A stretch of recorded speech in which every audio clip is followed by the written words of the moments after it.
Hey drama lovers, we are back with our new video and today we gonna review about F for Thailand Boys Over Flower जिसका first episode हाल ही में release हुआ है। जब हमने F for Thailand की release सुनी थी तो हमने काफी ज्यादा जजमेंट करना शुरू कर दिया था, बट एपिसोड देखने के बाद हमें पता चलेगा कि ये एपिसोड और ड्रामा पुरानी पैकिंग में नए तड़के के साथ हमें देखने को मिलने वाला है। इसमें काफ़ी न्यू ट्विस्ट एंड टर्न्स डाले गए हैं, बट इसकी थीम बिल्कुल पुरानी है, बट जो ट्विस्ट एंड टर्न्स हमें देखने को मिलेंगे वो हमारा पूरा माइंड घुमा कर रख देंगे। तो सबसे पहले हम बात कर लेते हैं हमारे F4 के मेंबर्स की, जिनके नाम भी यहाँ चेंज किए गए हैं। तो हमारा जो फर्स्ट लीड है उसका नाम हमें यहाँ थाइम सुनने को मिला है, और नेक्स्ट जो लीड है उसका नाम रैन है, और उनके जो दो फ्रेंड्स और हैं उनका नाम है केविन और एमजे।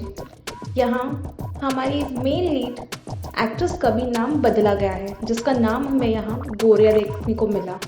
बात करें यहाँ एपिसोड की स्टार्टिंग हुई थी जहाँ गोरिया अकेले बैठी हुई थी और पढ़ाई कर रही थी।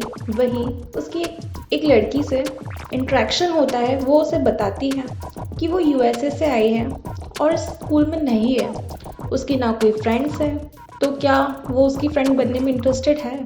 फिर वो बताती है कि हाँ क्यों नहीं, उन लोगों में इंट्रैक्शन होता है, कुछ बातें होती हैं। फिर गोया बताती है स्कूल के बारे में कि यहाँ स्कूल में लोग कैसे हैं, कौन है, क्या है। फिर वो उन्हें F4 के बारे में बताती है कि F4 यहाँ की सबसे ज़्यादा डेंजरस ग्रुप है, जिससे कभी किसी को कोई पंगा नहीं लेना चाहिए। अगर उन्होंने ऐसा किया तो वो अपनी लाइफ की सबसे बड़ी मिस्टेक करने वाले हैं।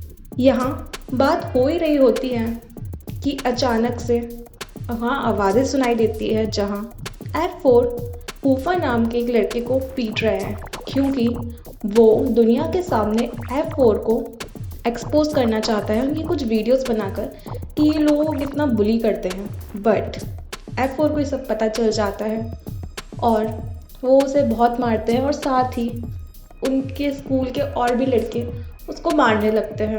वहीं F4 का एक मेंबर रैन, जिसे ये सब कुछ बिल्कुल पसंद नहीं आता, वो वहाँ से चला जाता है। गोया भी ये सब कुछ देख के बहुत ज़्यादा गुस्सा आता है, बट वो कुछ नहीं कर सकती, तो वो भी वहाँ से चली जाती है।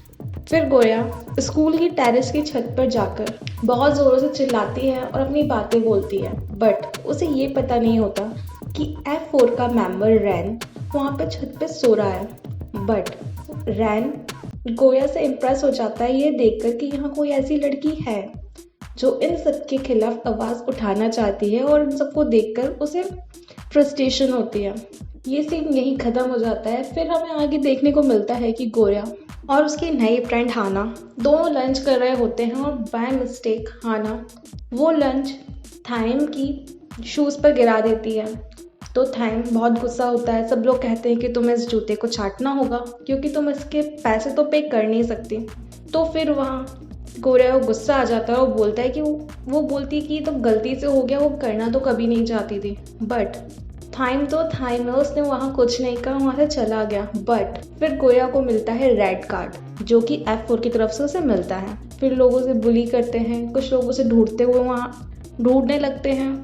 फिर वो भागकर छत पर चली जाती है। वहाँ पर रैन होता है, रैन उसे बचा लेता है। उसके बाद वो वहाँ से चली जाती है। फिर लेकिन कुछ टाइम बाद वापस से कुछ लोग उसके पीछे पड़ जाते हैं। वहाँ भी रैन उसे बचा लेता है, बट वो कहती है कि मैं यहाँ से चली भी जाऊँगी तो क्या ये लोग मुझे वापस ढूंढेंगे, मुझे फिर से बुली करेंगे, तो मैं यहाँ से नहीं जाऊँगी। लेकिन रैन उसकी बात नहीं मानता है और उसे बचाता है। फिर वो अपने घर चली जाती है और वो बहुत ज़्यादा डिस्टर्ब होती है इन सब चीज़ों को लेकर। बट उसे घर पर एक सरप्राइज़ मिलता है कि उसके जो शूज़ होते हैं जो बहुत बुरी तरीके से फट चुके थे, बट वो फिर भी उन्हें यूज़ कर रही थी, तो उससे उसकी मॉम नए शूज़ देती हैं।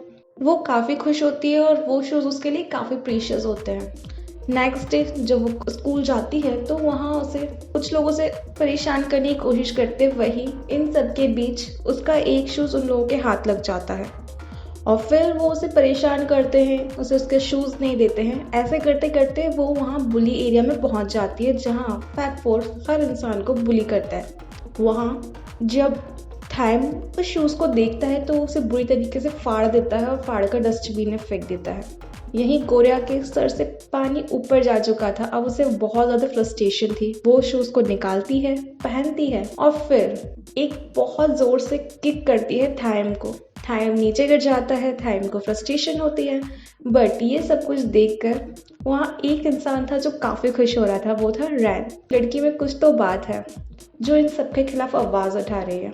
वही थाइम को भी गोयत काफ़ी इंटरेस्टिंग लगी कि इसमें इतनी हिम्मत कहाँ से आई कि ये मुझसे पंगा लेने की कोशिश कर रही है। यही हमारे एपिसोड का एंड हो जाता है। अब बात करते हैं ड्रामा के प्रॉन्स एंड क्रॉन्स की। तो यहाँ पर हमें बहुत ही नए ट्विस्ट एंड टर्न्स देखने को मिले एक नए तरीके के साथ, जो कि हमें इस ड्रामा के साथ बांध कर रखती है और हमें आगे देखने के लिए एंगेज रखती है। यहाँ हमें इस ड्रामा को एक मॉडर्न अवतार में देखने को मिला क्योंकि ये 2021 का ड्रामा है। सो यहाँ हर कैरेक्टर को थोड़ा मॉडिफाई किया गया है। वही हम बात करें कि यहाँ इधर क्या कॉन्स थे, तो कैरेक्टर्स में सबसे बड़ी प्रॉब्लम थी कि यहाँ कुछ कैरेक्टर्स की कास्टिंग सही नहीं करी गई है। हम बात करें ब्राइट हेड और विन की, इन्हें हमने पहले भी एक सीरीज में देखा है तो हम कनेक्ट नहीं कर पा रहे थे इस सीरीज में उन दोनों के साथ, क्योंकि उनकी केमिस्ट्री हम समझ ही नहीं पाए। यहाँ पर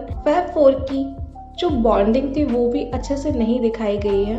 वो हो सकता है हमें आगे के एपिसोड्स में देखने को मिले। जो फैब 4 की एक प्योर फ्रेंडशिप बॉन्डिंग है वो यहाँ मिसिंग थी। गाइस, इस ड्रामा के फर्स्ट एपिसोड की रेटिंग भी काफ़ी अच्छी थी, जो कि थी 8.7, जो कि काफ़ी इम्प्रेसिंग है। गाइस, ये था review F4 Thailand boys over flower का। अगर आप जानना चाहते हैं कि बॉयज ओवर फ्लावर स्टार्टिंग कहाँ से हुई, कितने वर्जन्स है, कैसा है, तो आपको उसके लिए हमारे पुराने वीडियोस देखने होंगे जिसमें हमने आपको सब कुछ बताया हर एक वर्जन के बारे में। सो गाइस, उन सभी वीडियोस के लिंक आपको डिस्क्रिप्शन बॉक्स में मिल जाएंगे। And if you like our video so please like it, share it with your friends and subscribe our channel and do comment. And if you want more information about Asian dramas, so you can also follow our Instagram page Asian Drama KB, जिसका link भी आपको description box में मिल जाएगा। So for today, bye guys.